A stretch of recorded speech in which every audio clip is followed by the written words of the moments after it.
Alors bonjour et bienvenue donc sur cette nouvelle vidéo et une des dernières de l'année scolaire donc pour la chaîne Mystère Denin. Alors je m'excuse par avance de ne pas avoir eu le temps de faire les vidéos et puis les différents projets que j'ai voulu faire, mais comme c'est la fin d'année, c'est vrai que c'est toujours compliqué de pouvoir mettre des projets en place avec le temps qui nous est imparti pour terminer le programme, que ce soit en première ou en terminale.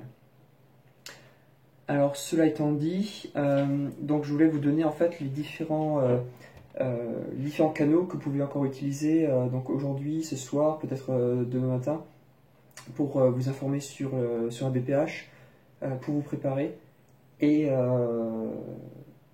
et puis passer au mieux donc l'examen de BPH. Et ensuite, donc, après vous avoir donné ça, je vous donnerai également donc 2-3 derniers conseils pour passer l'examen. En tout cas, comment moi je le vois.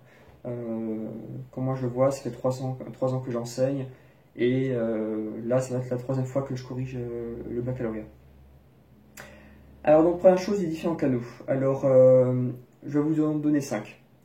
Alors, le premier, donc, c'est le groupe Facebook filière SE2S. Donc celui-là vous connaissez normalement parce que je vais publier cette vidéo sur ce canal. Donc ça c'est le premier élément.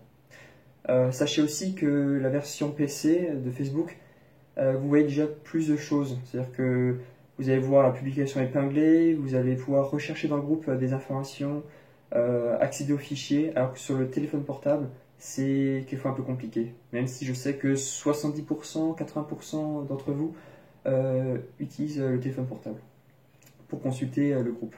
Et sachez qu'il existe une application groupe sur Android et chez Apple. Voilà. Mais c'est pas terrible. Enfin, ça apporte pas beaucoup de choses en plus. Donc ça c'est le premier élément, donc le groupe Facebook. Ensuite, il y a 4 éléments que j'ai pu créer donc ces 6 derniers mois, que j'ai pu exploiter plus ou moins, j'ai pu communiquer plus ou moins avec vous. Donc au moins cette vidéo résume les différents éléments.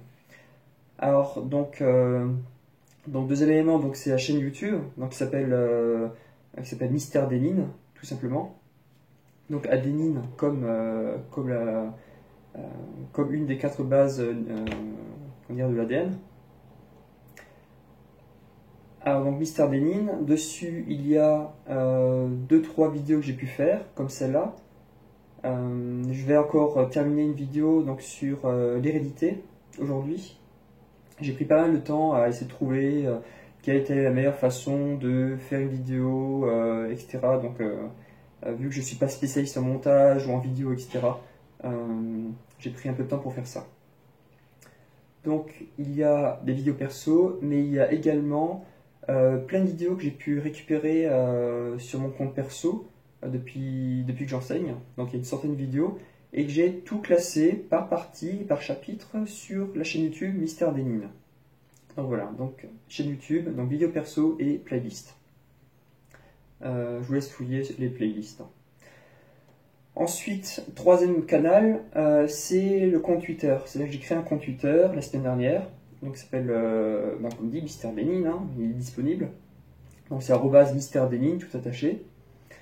Donc dessus, à terme, je publierai des informations concernant la biologie qui sont en rapport avec le programme de première terminale, des choses que je peux faire en classe éventuellement. Mais à court terme, la semaine prochaine, donc le lundi 26 jusqu'au jeudi, on sera en correction. Donc moi je serai en correction, donc voilà. Et je mettrai sûrement des perles du bac ou des choses qui m'ont interpellé, des choses auxquelles il fallait faire attention pour l'épreuve. Donc je publierai déjà des choses jeudi soir. Parce que jeudi après-midi, je suis en surveillance de bac, en SVT. Donc voilà, compte Twitter. Donc des informations par rapport à ça, mais bien évidemment, je ne mettrai pas d'informations confidentielles concernant les élèves ou concernant l'avancée ou la moyenne du bac. Voilà. Donc je verrai, je verrai le moment venu, mais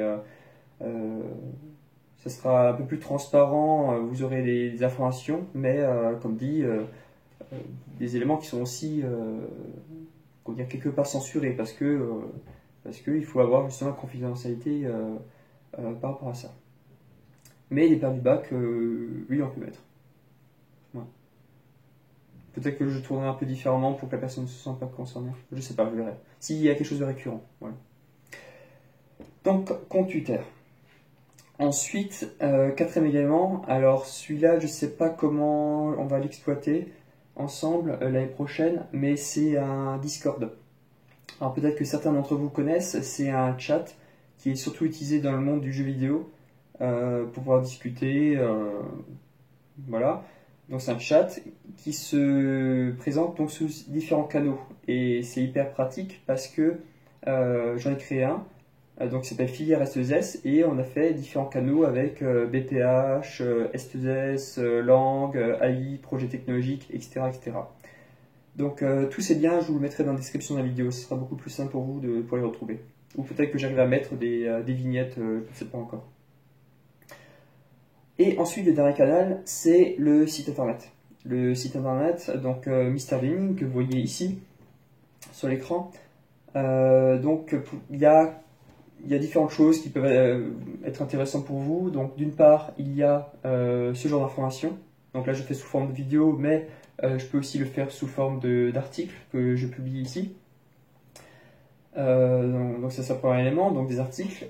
Par exemple, là, vous voyez, j'ai fait un article sur les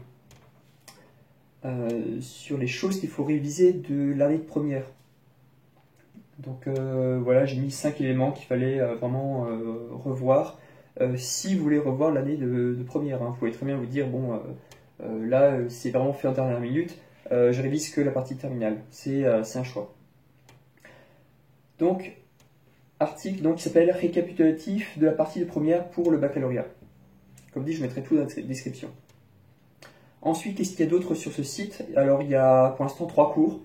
Donc, les 2 premiers chapitres sur l'immunologie et le chapitre sur l'hérédité, donc de la partie 7. Donc voilà les cours qui sont déjà disponibles dessus.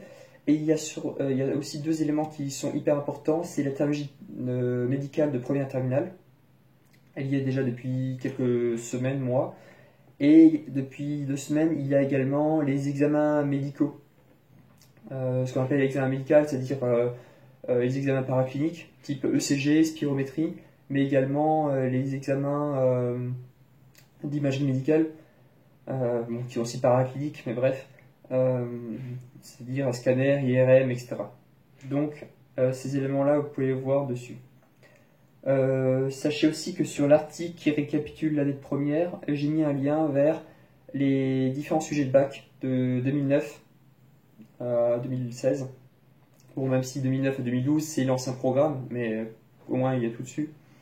Et les corrections que j'ai pu récupérer à droite à gauche. Donc voilà. Donc je récapitule. Groupe Facebook, page YouTube, compte Twitter, le Discord.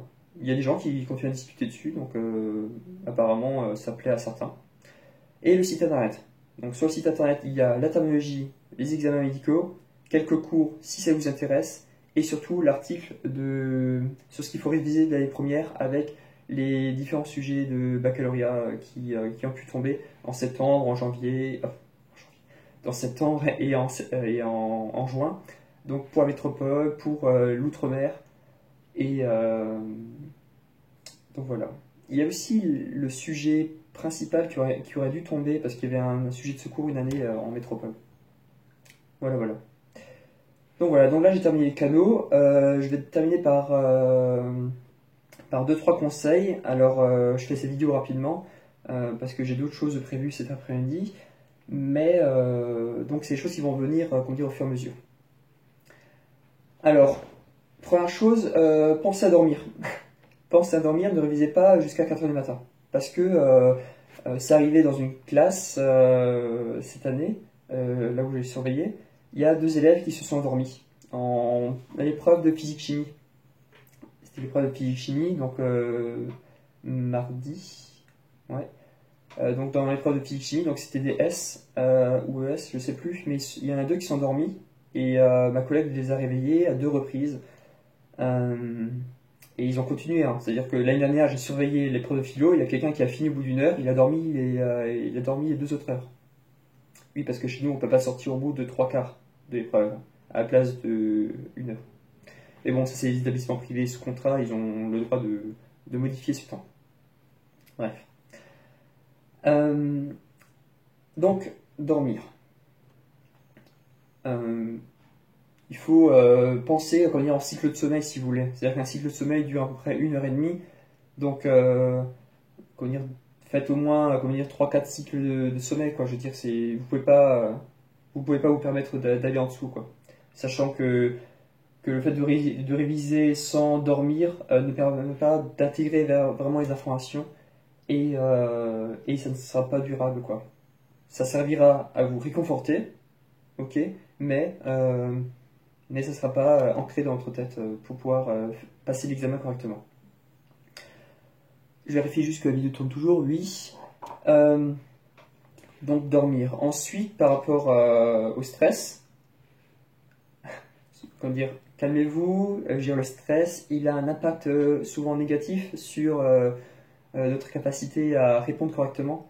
C'est-à-dire que souvent un élève passe son contrôle et finalement une fois que c'est passé, une fois que le stress est redescendu, on va pouvoir discuter des réponses qui auraient dû être apportées et il se dit à chaque fois ah punaise mais ça je le savais. Voilà, donc ça c'est l'effet stress. Donc il faut bien se poser, se calmer. Voilà, à vous de gérer les différents stress. Je ne peux pas donner un conseil spécifique à chaque personne, mais voilà.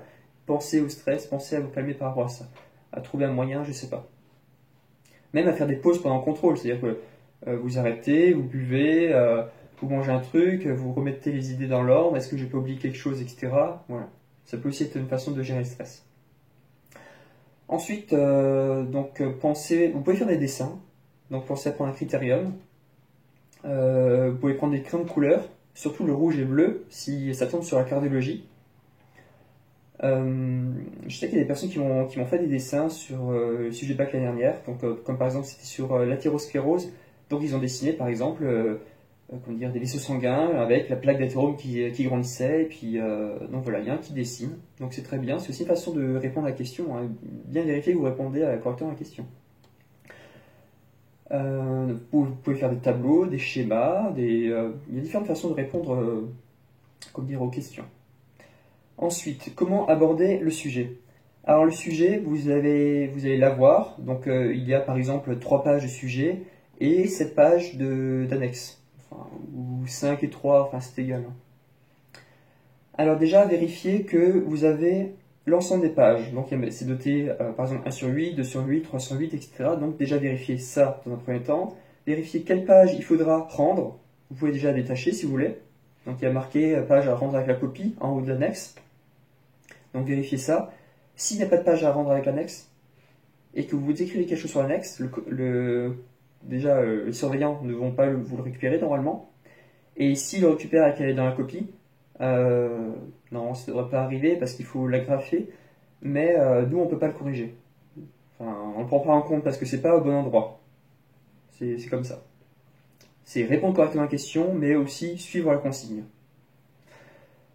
Donc les crayons de couleur, les schémas, le stress, dormir. Ah oui, sur comment suivre l'examen. Lire le sujet. Donc vous vérifiez les différentes pages, vous vérifiez quelle page il faut rendre avec le sujet, et ensuite vous pouvez ouvrir le sujet. Donc là, regardez à peu près les différentes parties qui sont touchées. On tourne la page, ok, ça c'est la première, on tourne une page, d'accord, c'est la génétique, ça c'est les cardiologies, et ça c'est l'immuno. Voilà, donc je vois à peu près les différentes informations qu'il faudra mobiliser. Ensuite, essayez de faire les choses dans l'ordre. C'est mieux parce que nous, on corrige compétence par compétence. Alors, si vous ne savez pas ce que c'est la correction par compétence, je peux vous mettre un lien dans la description, mais il y a 6 compétences. Si on vous en parle un peu à la fin. Donc, on corrige par compétence, ce qui fait que on ne corrige pas de l'exercice 1, exercice 2, exercice 3, jusqu'à l'exercice 15, 16, etc. On ne corrige pas question par question, on corrige compétence par compétence. Donc, ce que moi je fais, et ce que la plupart des collègues font, c'est de prendre la première copie, compétence 1, c'est-à-dire question, 1, 3, 5, 6 et 8. la fermer et passer à copie 2. Et compétence par compétence, comme ça en fait.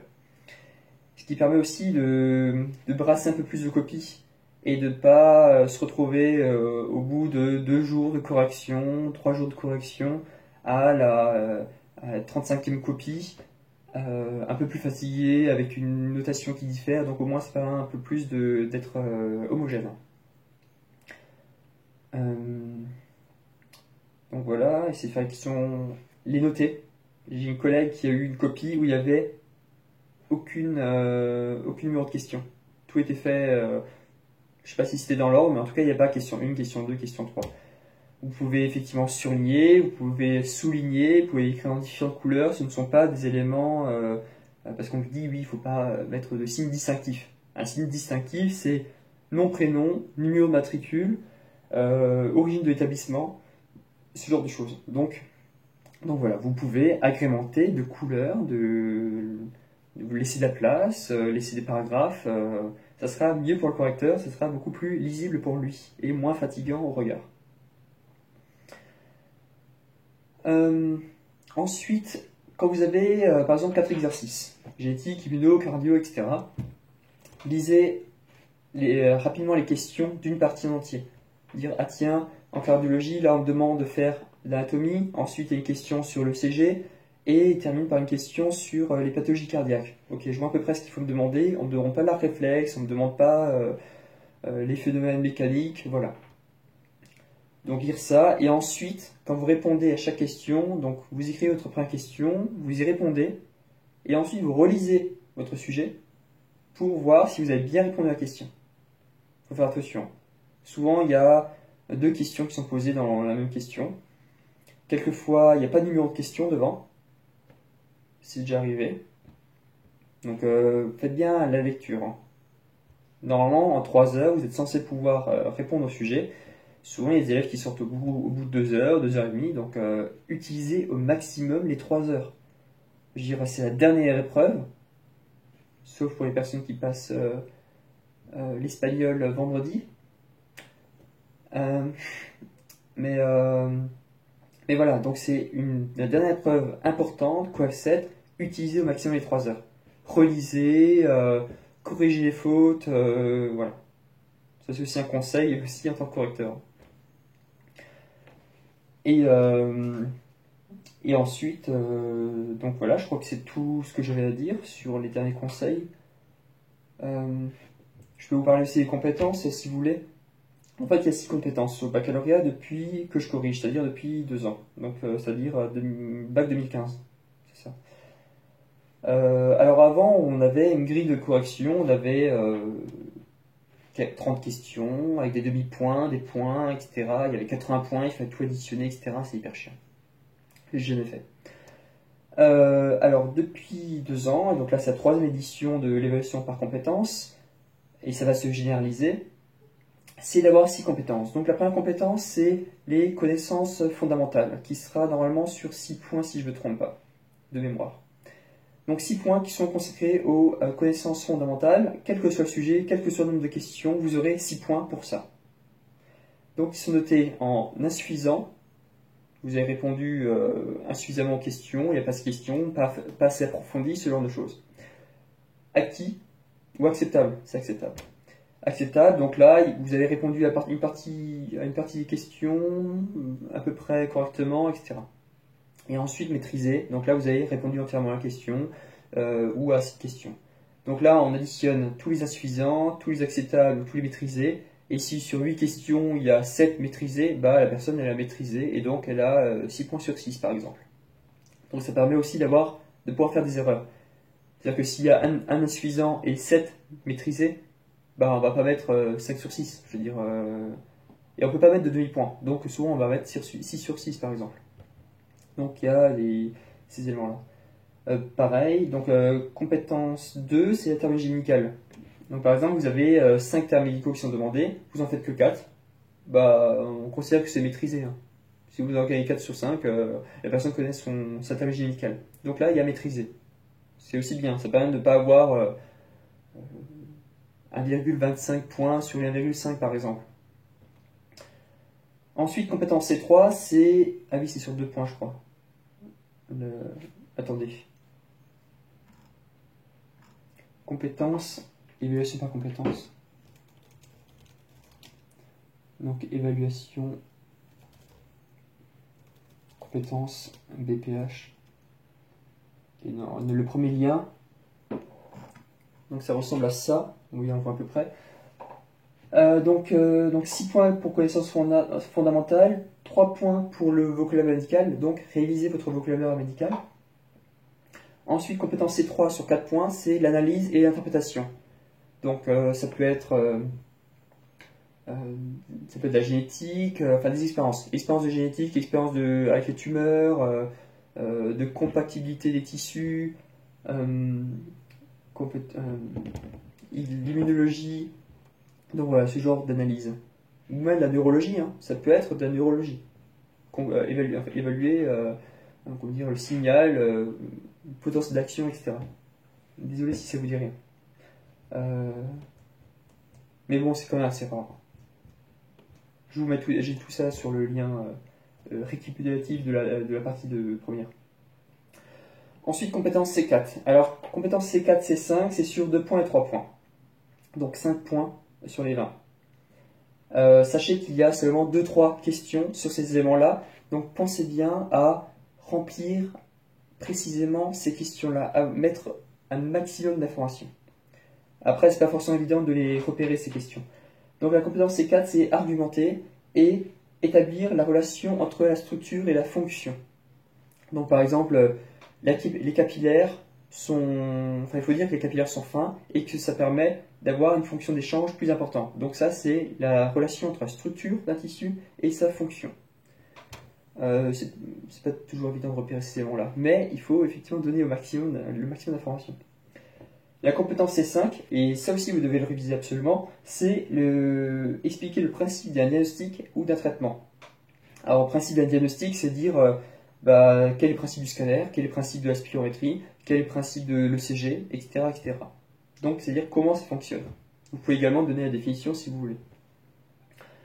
Et le traitement, si vous avez une question sur la spirométrie, vous pouvez avoir une question sur le traitement de l'asthme, en prenant des bronchodilatateurs par exemple. Donc on peut vous donner un élément ou un autre là-dessus.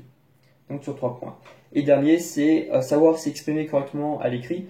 Alors certains enseignants certains correcteurs vont mettre aussi la lisibilité du sujet, si vous sautez correctement les lignes, si vous exprimez correctement. Voilà. Donc faites attention aussi à votre expression écrite et ce sera sur 2 points. Donc voilà, donc j'ai terminé normalement cette vidéo. Donc si vous avez d'autres questions, n'hésitez pas à les poster en commentaire de ces vidéos, que ce soit sur Facebook ou sur YouTube. Et j'essaierai d'y répondre individuellement. Si ça concerne juste des questions très précises, et si ça concerne des questions d'ordre plus général, je pourrais faire un article et je le mettrai donc sur le Facebook, sur le site internet, donc le Mystère des Mines. Je pense que dorénavant, je mettrai la publication des articles, de dire comme quoi j'ai publié un article, j'ai fait ci, ça, etc. Je le mettrai sur le compte Twitter, parce que je m'occupe du groupe ST2S, mais bon, c'est pas non plus pour inonder le groupe de autopromotion, si on peut appeler ça comme ça. Hein. Je veux dire, moi, le but, je gagne pas d'argent là-dessus, je passe du temps en plus à faire ça, parce que entre faire un cours pour mes élèves de première terminale et publier un cours dessus, c'est pas non plus tout à fait la même présentation. C'est-à-dire qu'il y a des choses qu'on peut expliquer à l'oral qui sont pas forcément écrites. Donc voilà l'utilité aussi d'un blog et l'utilité d'une page YouTube. Voilà, donc n'hésitez pas à vous abonner à cette page YouTube pour être averti des publications, et aussi au compte Twitter pour avoir un canal privilégié entre vous et moi. Hein. Donc voilà. Donc c'est tout, donc je vous laisse, et puis du coup à une prochaine. Ciao, bonne chance.